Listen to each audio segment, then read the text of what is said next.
Good morning. While it's not entirely historically accurate, I think I did pretty well. Because this is 1576 at the Renaissance Fair.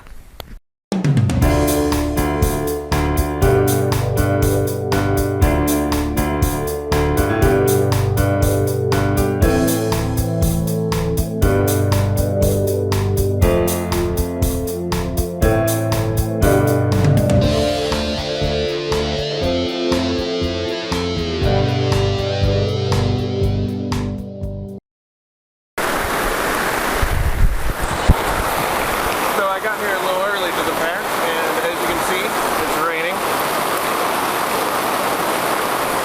Gives it that fresh England vibe. So I was the only person there for about an hour or so while it was raining, and then people started to trickle in, and we were entertained by a couple of knights, and then later by some fantastic music.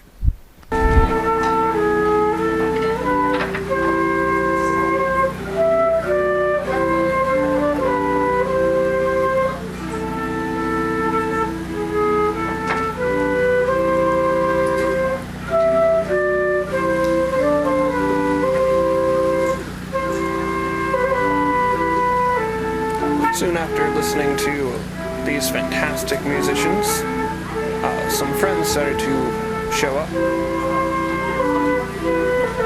Hello. This is Cody. How you doing? Wave. Hey. In his authentic Bulbasaur 1576 shirt. Oh yes. This was all the rage back then. Yep. Yeah. Say hello, Joey. Hello, hello.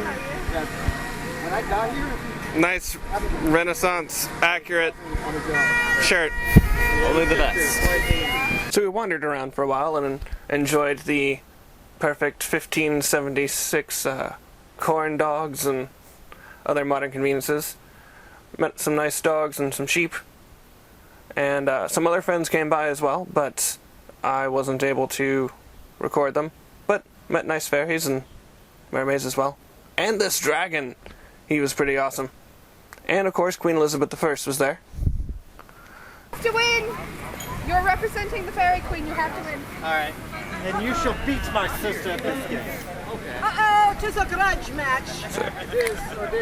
The fairy queen and her brother, the prince, enlisted Cody and Joey to be champions, where Joey was doing tug-of-war for the queen and Cody tug-of-war for the prince, as they had a bet going. Come on! Come on! Come on! You can do it! Come on! No! So they continued their one of the most unorthodox tug-of-wars ever. And in this unorthodox way, Cody managed to win and earn the favor of the fairies. Do you believe in magic, good sir? I think I do. Is that how that goes?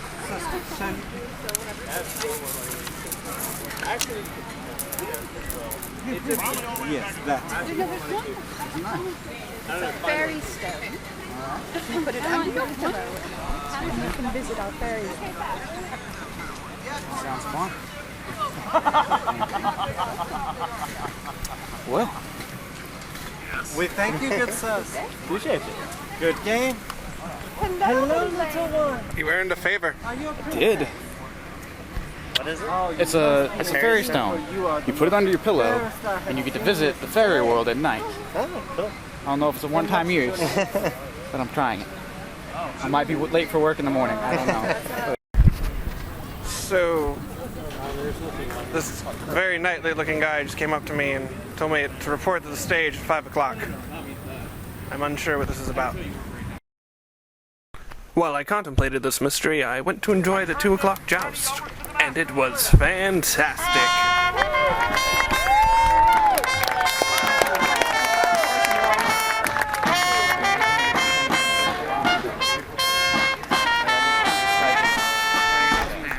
Good day, my lords and ladies, and welcome once more to our field of honor. Are you ready to meet your champions?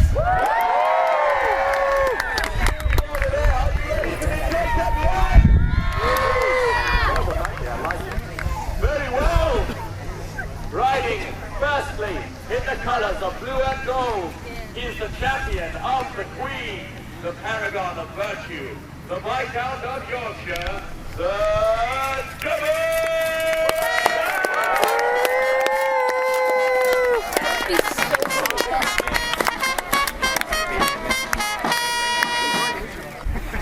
Riding next in the colors of violet and black. She is the kicker of puppies and kittens, the maker of widows and orphans, the Duchess of Orkney. It's Fiona!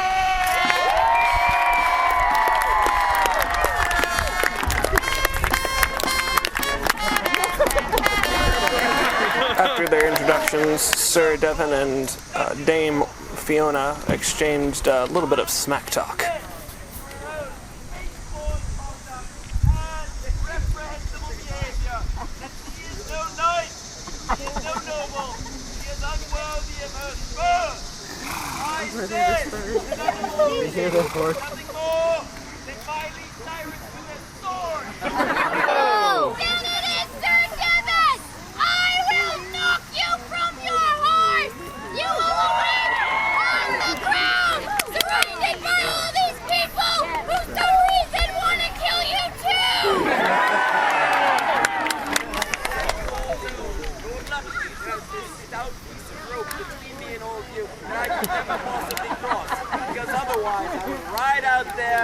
I would take a cool frosty lemonade and a turkey leg, and then I would go find some place with a big block of ice and a fan.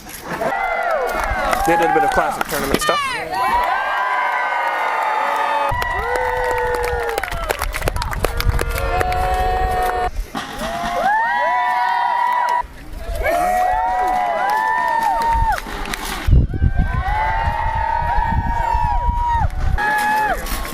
They then engaged in combat to try and knock each other's helms off.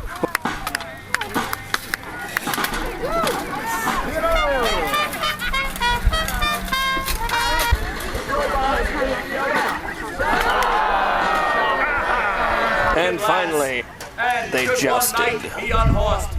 They lose.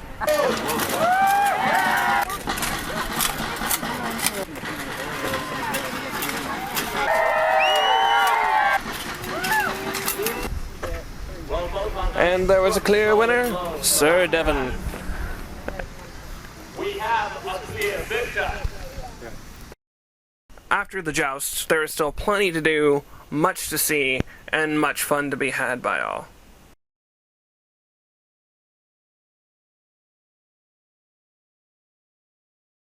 Such as this hilarious routine done by this performer who would bring the audience into his act.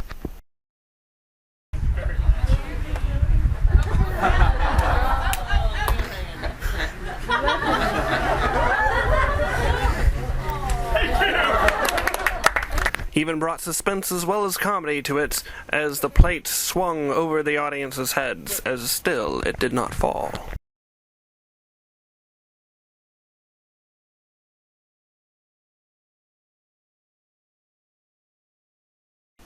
I encountered a small hitchhiker, and finally got the answer to my little mystery earlier.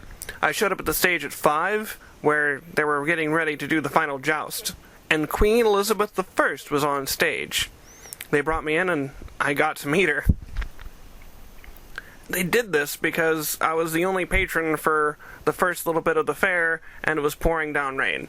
And so I got to sit right next to the Queen and watch the final joust and have the best seat in the house.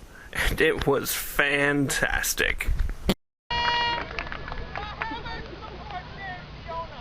The knights were acting as champions for two people who had a dispute, but the knights themselves also had a dispute, and went to settle it by the joust. When they couldn't settle it by jousting alone, they went straight to swords.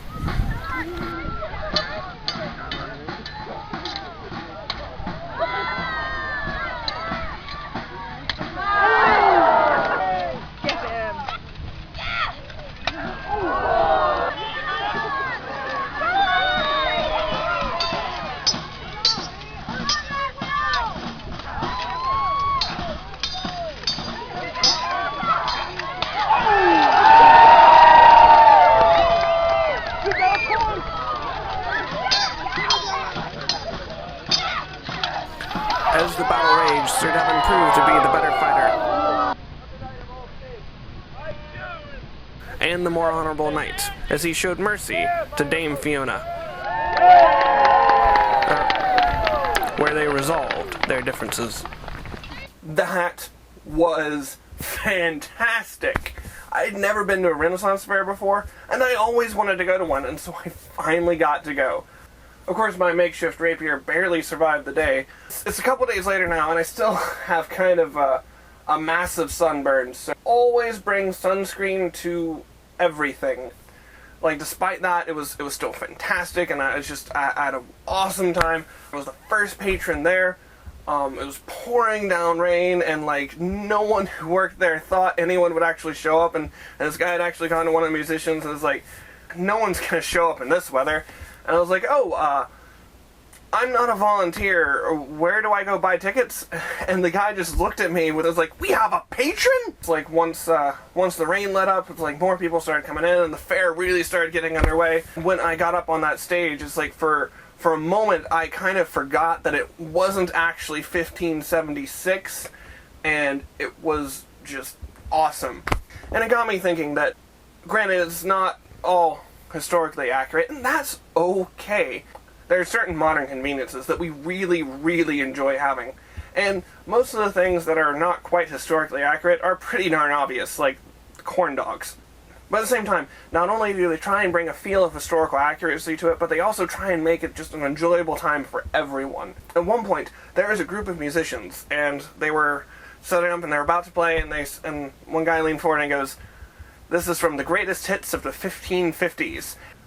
Renaissance fairs like this, they kind of bring people together, gives you a sense of camaraderie, shows you a bit of history, really just kind of like provides an escape from our daily lives, and that really does something magical." Thanks for watching. If you like this video, go ahead and click like. If you want to see future videos, subscribe, and don't forget to share with your friends. If you want to see that 2 o'clock and 5 o'clock Jousting almost full, go ahead and click right here. If you want to see the next video, click right here. And if you want to see my last video, go ahead and click here. And click here to subscribe. And remember... Oh,